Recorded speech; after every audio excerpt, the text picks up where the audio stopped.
తిరిగి BC news కి స్వాగతం. కూటమి ప్రభుత్వం విడుదల చేసిన ప్రోగ్రెస్ రిపోర్ట్ పచ్చి అబద్దాల పుట్ట అని వైట్ పేపర్లు ప్రోగ్రెస్ రిపోర్ట్ల పేరుతో సీఎం చంద్రబాబు ప్రజలను దారుణంగా మోసం చేస్తున్నారని మాజీ మంత్రి బుగ్గన రాజేంద్రనాథ్ ధ్వజమెత్తారు. వైసీపీ ప్రభుత్వ హయాంలో జరిగిన అభివృద్ది, చేపట్టిన సంక్షేమ కార్యక్రమాలపై కూటమి ప్రభుత్వం సీఎం చంద్రబాబు అసత్య ప్రచారాలు చేస్తున్నారని ధ్వజమెత్తారు. సంక్షేమం, అభివృద్ధిని విస్మరించి డొల్ల ప్రచారాలు చేసుకుంటున్న కూటమి ప్రభుత్వానికి రాబోయే రోజుల్లో ప్రజాక్షేత్రంలో ప్రజలు ఖచ్చితంగా తగిన బుద్ధి చెప్పడం ఖాయమని బుగ్గన రాజేంద్రనాథ్ స్పష్టం చేశారు. ఆయన ఏ విధంగా చిత్రీకరిస్తాడంటే, అసలు రాష్ట్రమంతా ఎంతో అంధకారంలో ఉన్నట్లు, అసలు ఎక్కడే కానీ బళ్ళు లేనట్లు, ఆసుపత్రులు లేనట్లు, రవాణా లేనట్లు, అసలు ఎంత అధ్వానమైన పరిస్థితుల్లో ఉంటుందంటే ఆయన ఒక రే ఆఫ్ లైట్ మాదిరి, ఒక వెలుగు మాదిరి వచ్చినట్లు చిత్రీకరిస్తాడనమాట. అందులో భాగంగా ఈ స్టాండర్డ్ ఎంబో ఉంటుందన్నమాట, మోడస్ ఆపరెండి. ఏమంటే ఫస్ట్ ఒక వైట్ పేపర్ అని రిలీజ్ చేస్తాడు.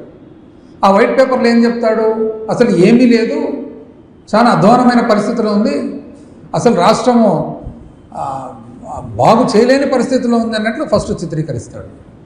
ఆ తర్వాత నెక్స్ట్ ఆయన వచ్చిన తర్వాత తన ద్వారా వెలుగు ఏ విధంగా వస్తుంది రాష్ట్రానికని చెబుతూ పోతాడు.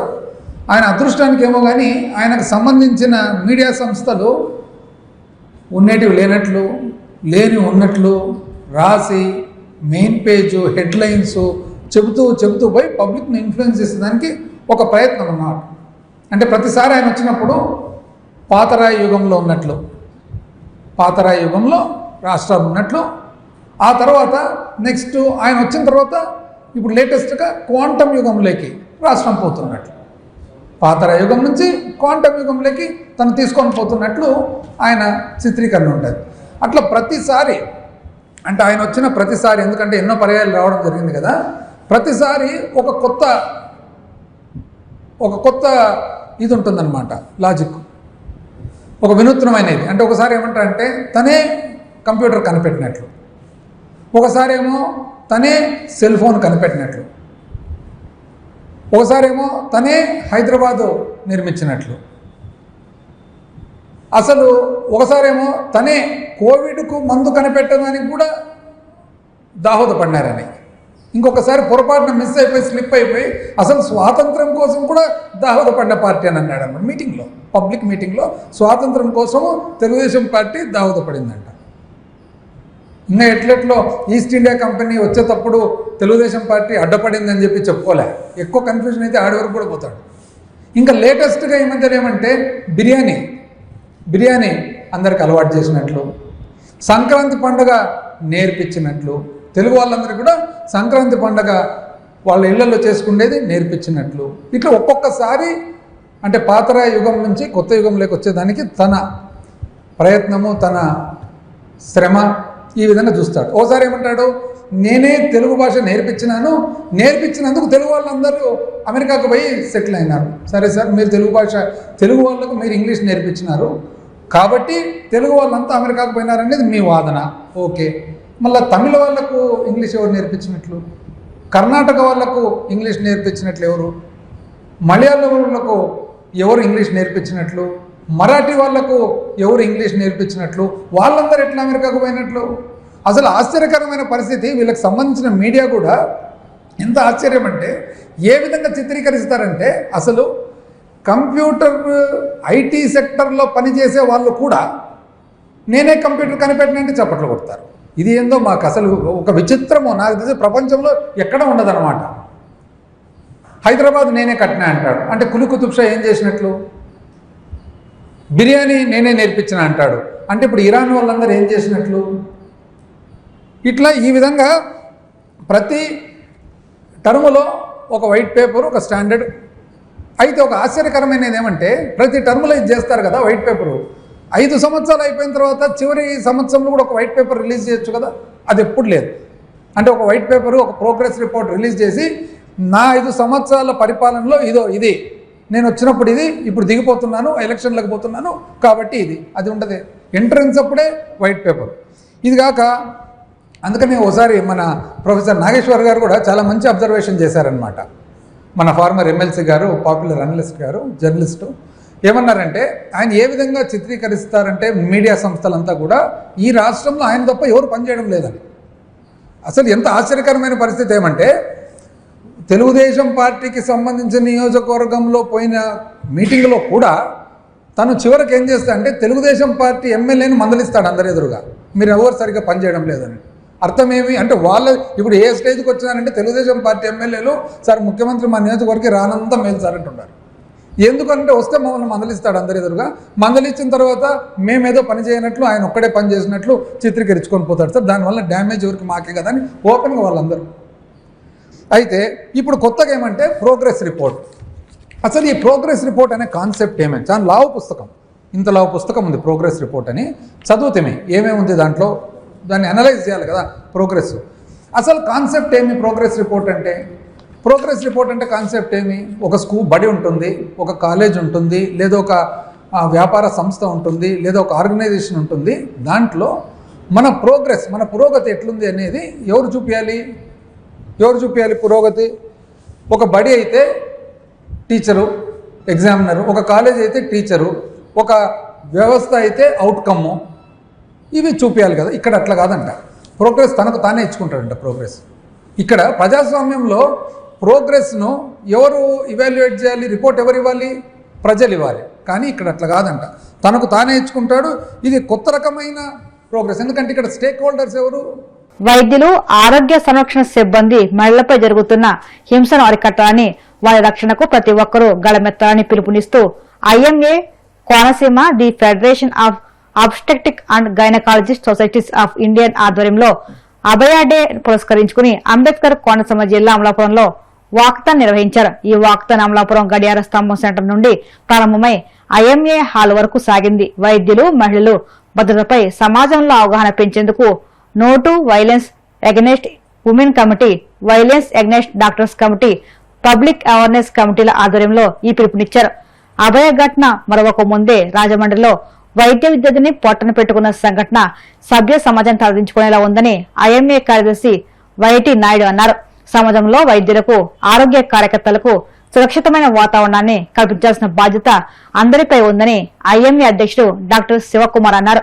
ఈ కార్యక్రమంలో ఐఎంఏ రాష్ట్ర అధ్యక్షులు పిఎస్ శర్మ, సీనియర్ వైద్యులు doctor Vishnumurthy, doctor Suresh Babu, doctor Dikshitulu, doctor Rammurthy, doctor Madhavi, doctor Smita, Y Anantalakshmi, doctor Kavya, doctor K Ramanakumar, APUWJ జిల్లా అధ్యక్షుడు మండల బాబు తదితరులు పాల్గొన్నారు.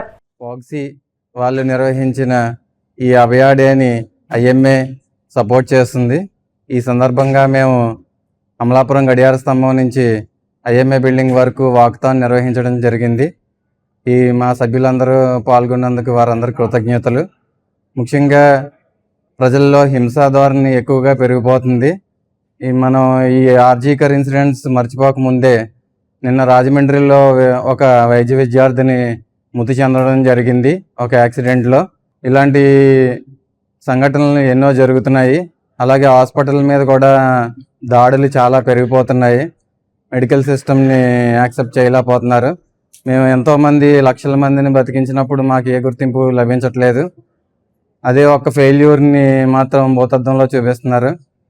మీడియా మాకు సపోర్ట్ చేసి మా పాజిటివ్ని, మా సక్సెస్ స్టోరీస్ని 10 మందికి తెలిసేటట్టు చేయాలని, ఈ హింసా ధోరణిని ప్రజల్లో తగ్గించాలని, ప్రతి కేసు సక్సెస్ అవ్వాలనే కోరికని ప్రజలు తగ్గించుకోవాలని, మేము ప్రతి ఎమర్జెన్సీ కేసుని టేకప్ చేయాలంటే ఈ హింసా ధోరణి తగ్గాలి, లేదంటే ప్రజలు చాలా కోల్పోతారు.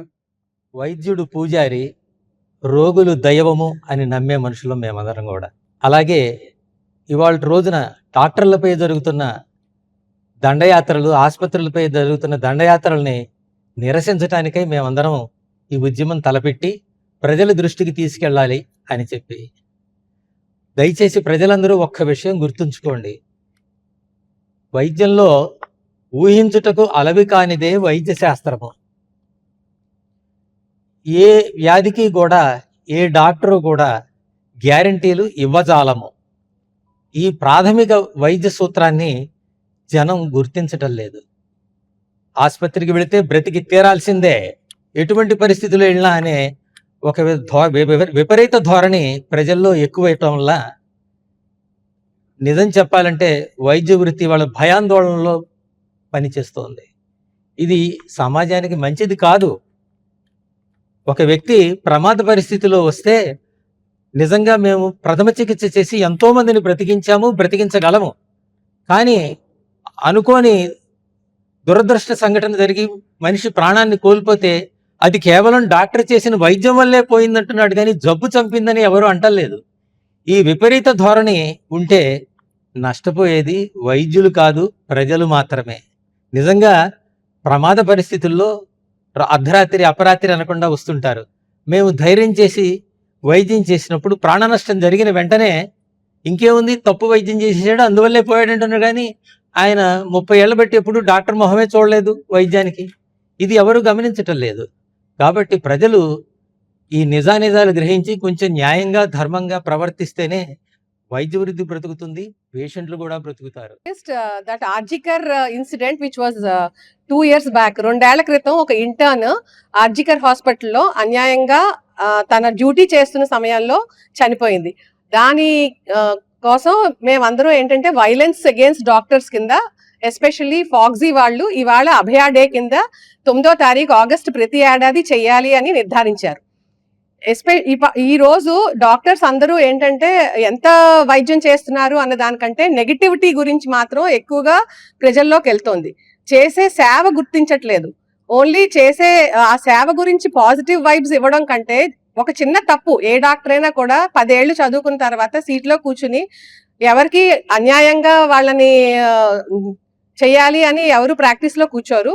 కానీ ఈ రోజు ఓన్లీ ఏదైనా బై మిస్టేక్ ఒక డెత్ అయిందంటే ఆ డెత్ ని మాత్రం బాగా పబ్లిసిటీ చేసి ఆ డాక్టర్ మీద వైలెన్స్ బాగా పబ్లిక్ లో ఉన్న కొంతమంది గూండాస్ అయినా కొంచెం అదర్ పార్టీస్ అవన్నీ వచ్చి వాళ్ళ మీద బాగా వైలెన్స్ చేయడం వల్ల ఈ జెన్జీ డాక్టర్స్ అందరూ కూడా, ఈ జనరేషన్ లో ఉన్న వాళ్ళు ఎవరు కూడా ఒక ఎమర్జెన్సీ కేసు టేకప్ చేయడానికి కూడా చాలా భయపడుతున్నారు.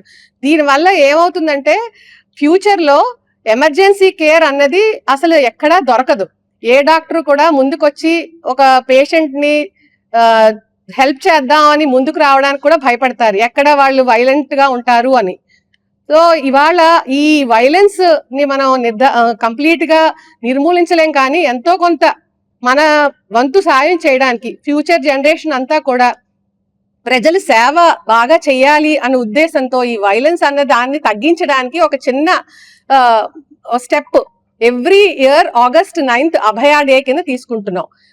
ఆర్జికర్ హాస్పిటల్లో జరిగిన ఇంటర్న్ డెత్ వల్ల కాకుండా మిగతా డాక్టర్స్ చాలా మంది వాళ్ళ డ్యూటీ సమయాల్లో చాలా వైలెన్స్ ని ఫేస్ చేస్తున్నారు. ఆ ఫేస్ చేసే వైలెన్స్ లోంచి రావాలంటే పబ్లిక్ పాజిటివ్ గా డాక్టర్స్ గురించి కొంచెం చేస్తే చాలా సంతోషిస్తాం. వార్తలు ముగించే ముందు ముఖ్యాంశాలు మరొక్కసారి. డిఎస్సి నియామకాలను అడ్డుకోవడానికి వైసీపీ 356 పిటిషన్లు వేయించిందన్న నిమ్మల. గత 5 ఏళ్ల కాలంలో ఉద్యోగాలు ఎందుకు భర్తీ చేయలేదో జగన్ చెప్పాలని డిమాండ్. అలంపురం టీబీఆర్ సైనిక్ స్కూల్లో వ్యసన విముక్తి ప్రతిజ్ఞ కార్యక్రమం. డ్రగ్స్ రహిత సమాజ నిర్మాణానికి ప్రతి ఒక్కరూ కృషి చేయాలన్న ఎమ్మెల్యే బోసిరెడ్డి శ్రీనివాస్.